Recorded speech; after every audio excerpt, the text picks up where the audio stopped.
hees baa odhan jirtay adigoon jacayl arag afka lagama sheegtee jacaylkii 11 sano abbabaay jacaylkaasa ka hayado ama ka maqnaado. iminkana waxaan soo dhaweynaynaa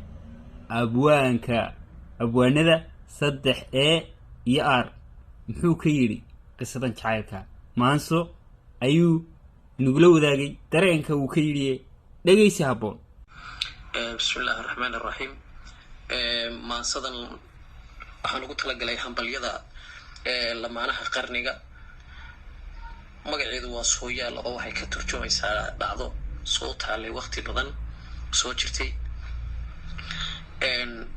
waxay ku bilaabmaysaa laba yahow sareedada muddo dheer sugaaye caashaqa sagsaagiyo salfudayd ka dhowree midba inuu ka siibtiyo inuu sahashi uga lumo hurdo uga socdaalee sarka dhabanku koriyow samsam iyo samaaliyo kala hela subeero noqdo qays la saanyado.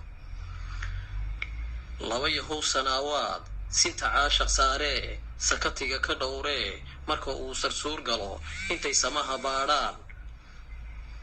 samaha baadhaan saadaaliyaa nolol waxa saakadaa dhaca sulux kaga tallaabee sama beegsan jirayow riyadaad sugayseen waxaad sahamisaanoo subax noolba waayuhu sii taco salaamada waydinkaa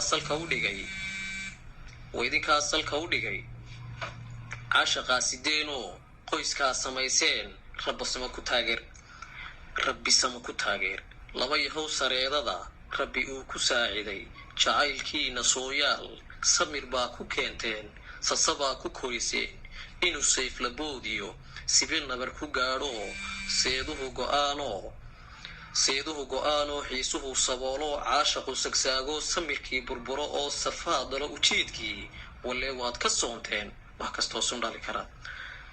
kala hela sadiyo khayr sama iyo dhexgala nolol weligiin haseegina sarrayntiiyo wanaagoo noqda qaar samaan badan.